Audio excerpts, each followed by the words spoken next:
Panamá, 17 de diciembre de 2025. Hoy vamos a hacer un análisis a fondo de una serie de publicaciones oficiales que nos pintan un cuadro muy completo del funcionamiento interno del país. Nos vamos a centrar principalmente en tres ejes. Primero, la gestión municipal, el día a día.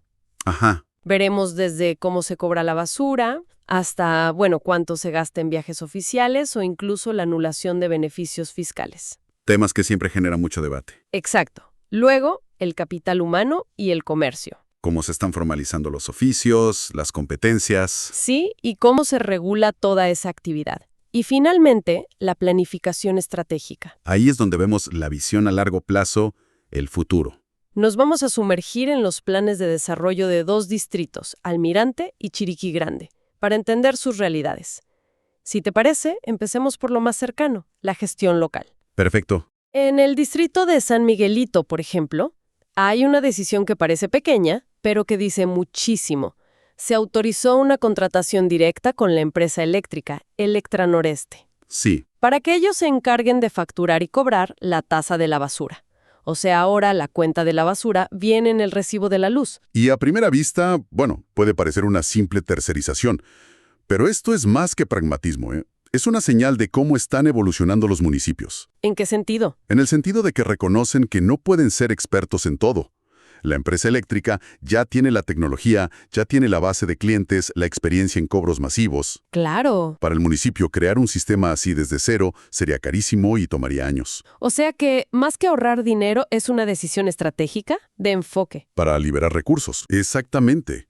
Al delegar el cobro, no solo aseguran un flujo de caja mucho más estable para el servicio de aseo, que es un problema crónico en muchos lugares. Sí, el financiamiento siempre es un tema. Claro, sino que liberan personal y presupuesto para enfocarse en, problemas más complejos. Como la planificación urbana o, como veremos después, la falta de servicios básicos. Justo.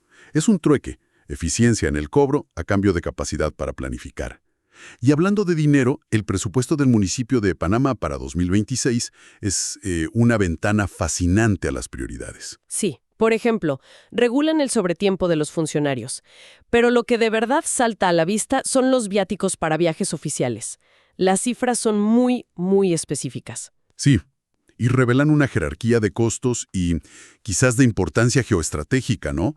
Para un alcalde o un concejal, un viaje a Europa o Asia implica un viático de 600 balboas al día. 600. Si el viaje es a Estados Unidos, Canadá o al Cono Sur, baja a 500. Y para México o Centroamérica, a 400. Entiendo que los costos de vida varían, pero 600 balboas al día es una cifra, considerable. ¿No existe ahí un riesgo de percepción pública negativa? Digo, ¿cómo se justifica ese gasto cuando hay distritos con necesidades tan básicas? Esa es la tensión fundamental de la administración pública. Por un lado, el argumento es que para atraer inversiones o establecer convenios, los representantes de la ciudad tienen que operar en esos países sin contratiempos. Claro, un viático bajo podría limitar su capacidad de acción. Exacto. Pero por otro lado, tienes toda la razón. Cada balboa gastado en un viaje es un balboa que no se invierte en una acera o en saneamiento.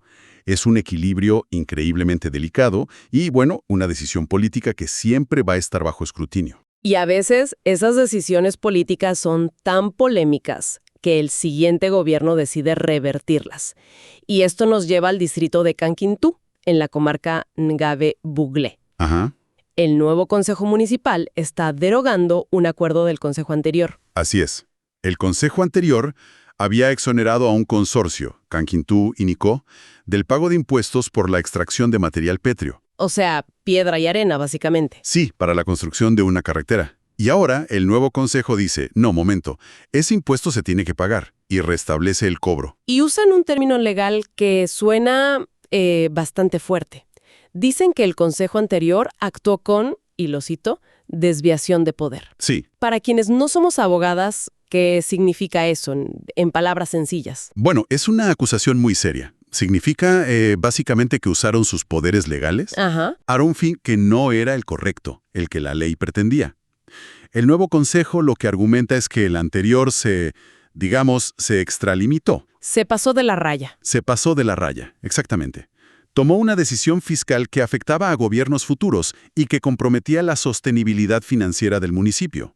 Es como firmar un cheque con fondos que todavía no son tuyos. Esa es una analogía perfecta.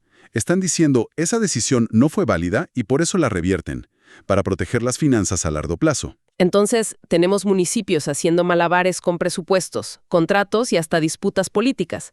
Pero un país no funciona solo con acuerdos en papel. Se necesitan personas con habilidades concretas. ¿Cómo se asegura el país de que su gente esté preparada? Ese es el siguiente eslabón. Y la respuesta está en la estandarización. Vemos que el INADEM, el Instituto de Formación Profesional, está aprobando normas de competencia laboral para oficios muy específicos. Como mecánico de diagnóstico automotriz. Exacto. O cuidado a personas mayores. Para un mecánico me parece lógico. El documento dice que debe poder verificar un diagnóstico con la información del fabricante, usar las herramientas correctas, es una garantía de calidad. Claro. Pero, ¿qué implica para el cuidado de personas mayores? Implica un salto cualitativo enorme en un sector que a menudo es muy informal. La norma exige saber registrar las actividades diarias, conocer las normativas de protección al adulto mayor y, algo fundamental, tener conocimientos de primeros auxilios. O sea, ya no es solo hacer compañía. No, para nada. Es profesionalizar el cuidado, garantizar la seguridad y el bienestar de una población muy vulnerable. Y me imagino que esta estandarización también ayuda a combatir la economía informal. Darle a alguien un certificado oficial debe abrirle puertas. Sin duda. Formaliza el conocimiento empírico. Una persona que lleva años cuidando a sus familiares ahora puede obtener una credencial que valide su experiencia. Y acceder a mejores trabajos, a seguridad social. Exactamente. Lo mismo para el mecánico. Se crea un estándar de calidad que protege al consumidor y le da movilidad laboral al trabajador. Entiendo la necesidad en oficios técnicos, pero me sorprendió ver el mismo nivel de rigor en profesiones más intelectuales. Encontré una resolución que reconoce a nuevos traductores públicos autorizados de español-inglés, mencionando a personas como Esther Pang o Félix Martínez. Es el mismo principio. Absolutamente, pero con implicaciones, si cabe, aún mayores. El proceso es rigurosísimo. Memorial, certificados, verificación de antecedentes penales. ¿Por qué? A ver. Porque un traductor público autorizado da fe pública. Claro. Un contrato mal traducido puede anular un negocio de millones. Un documento legal mal interpretado puede cambiar el resultado de un juicio. La confianza en ese profesional es la base de todo. Entiendo. Entonces tienes traductores de confianza para los documentos y necesitas empresas de confianza para mover las mercancías. Justo. Y veo que la Autoridad Nacional de Aduanas le concedió una autorización a una empresa, Prime Logistics Group, para operar como consolidadora de carga. Sí, dándole acceso a su sistema informático, el SIGA. Y para obtener esa autorización, la empresa tuvo que consignar una fianza de obligación fiscal. Fíjate en ese requisito. Otra vez el lenguaje técnico. Esa fianza de 20,000 balboas es en esencia un depósito de garantía, una póliza de seguro para el Estado. Exactamente, esa es la función. Es una garantía financiera. Le dice al Estado, puedes confiar en mí y si no cumplo con las regulaciones, aquí tienes este dinero para cubrir posibles daños o impuestos no pagados. Ah, ya veo. Es un filtro. Es un mecanismo que busca asegurar que solo operadores serios y solventes participen en el comercio internacional. Así se protegen los ingresos fiscales del país. Todo esto que hemos hablado, contratos, presupuestos, estándares, fianzas, ¿son las tuercas y tornillos de la maquinaria del Estado? El día a día. Pero, ¿hacia dónde se supone que va toda esta maquinaria? Esa es la pregunta del millón. Y la respuesta, o al menos el intento de respuesta, está en los planes estratégicos distritales. La visión a largo plazo. Exacto, el mapa de ruta. Tenemos los de Almirante y Chiriquí Grande, y son diagnósticos brutalmente honestos de la realidad de esos lugares. En Almirante, en Bocas del Toro, los datos son reveladores. Es un distrito con una diversidad cultural enorme, mucha población afrodescendiente e indígena ngave. Sí. Pero las brechas son inmensas. El analfabetismo, por ejemplo. En corregimientos como Miraflores las cifras son bajas, pero te vas a Cauchero o a Valle de Risco Ahí se dispara. y hay más de 700 personas en cada uno que no saben leer ni escribir. ¿Qué hace un plan con un dato tan crudo como ese? Lo convierte en el centro de la estrategia. Ese dato se conecta con otro indicador clave que mencionan, el índice de pobreza multidimensional, el IPM. que no mide solo el dinero. No, y eso es lo fundamental. Explícanos un poco más qué mide el IPM. Mide las carencias del día a día. La familia tiene acceso a agua potable, los niños van a la escuela, la casa tiene piso de tierra, alguien está desnutrido. Son múltiples factores. Claro. Por eso cuando el plan dice que Bajo Culubre y Cauchero tienen el IPM más alto, nos está diciendo que ahí se concentran las peores condiciones de vida. Mucho más allá de la falta de un salario. Exacto. La utilidad del plan es que permite pasar de políticas generales a intervenciones quirúrgicas. Ya no es construir más escuelas, es construir una escuela para adultos y un centro de nutrición en Cauchero. Y si pasamos a Chiriquí Grande, el distrito vecino, el diagnóstico es igual de contundente. Uno de los datos que más me impactó es que el distrito entero carece de un sistema de alcantarillado sanitario. Sí, es increíble. La gente depende de letrinas y tanques sépticos. En pleno 2025. Es un riesgo masivo para la salud pública y el medio ambiente. La contaminación de ríos es casi inevitable. Y el plan no lo esconde, lo identifica como un problema central. Y hace lo mismo con la pobreza, ¿no? Sí, la desglosa por corregimiento con la misma precisión. Bajo Cedro, por ejemplo, tiene una incidencia de pobreza del 82.1%. 82%. Y el IPM más alto del distrito. En cambio, el corregimiento de Rambala tiene el más bajo. Entonces, estos planes son como una radiografía que muestra exactamente dónde están las fracturas. Exacto. Y no solo diagnostican, proponen una matriz de resultados y un plan de inversiones. Dicen, aquí está el problema, esta es la meta y este es el dinero que se necesita para empezar.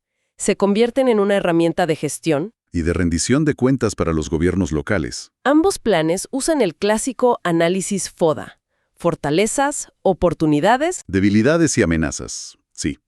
En Chiriquí Grande, por ejemplo, identifican como fortaleza su posición geográfica.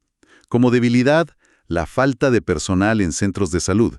Una oportunidad, el ecoturismo. Y una amenaza muy real, la migración de los jóvenes. Claro, pero ¿existe el riesgo de que estos planes tan detallados se queden en el papel, guardados en un cajón? Ese es siempre el mayor riesgo. La brecha entre la planificación y la ejecución es el gran desafío de la administración pública en todas partes. Estos documentos son la herramienta fundamental para que un gobierno local gestione su territorio de forma informada, para ir más allá de apagar fuegos. Para pasar a una verdadera planificación. Eso es. Pero su éxito depende de la voluntad política, la capacidad técnica y, algo crucial, de que los presupuestos anuales se alineen con estas estrategias. Y al final, después de revisar desde un contrato para cobrar la basura hasta un plan estratégico de 150 páginas, la pregunta que queda flotando es precisamente esa. Sí. ¿Cómo se conectan estos dos mundos? El mundo de la gestión operativa diaria, de la fianza de 20,000 balboas y el mundo de la visión estratégica a largo plazo, de reducir el analfabetismo en Valle de Risco. Es la pregunta esencial. Porque de poco sirve tener un plan brillante que identifica la falta de alcantarillado, si al mismo tiempo el presupuesto del día a día no tiene una partida, por pequeña que sea, para empezar a diseñar ese sistema. O si el Consejo está más enfocado en disputas sobre exoneraciones pasadas. Que en asegurar los fondos para el futuro, exacto. Entonces, el verdadero desafío no es si el diagnóstico del plan es correcto, sino si la maquinaria administrativa que vimos al principio, los presupuestos, los contratos, está realmente diseñada para ejecutar esa visión. Claro. ¿Puede un municipio que debe resolver algo tan básico como la falta de un alcantarillado movilizar al mismo tiempo los recursos para ejecutar un plan de desarrollo ambicioso? Esa es la prueba de fuego. La prueba para estos planes no está en sus páginas, sino en si los mecanismos del día a día se convierten en el motor o en el freno de esa transformación. Y esa es la reflexión que queda pendiente para los habitantes de Nances de Risco, de Bajo Cedro y de todas las comunidades que esperan que esa visión en el papel se convierta algún día en su realidad.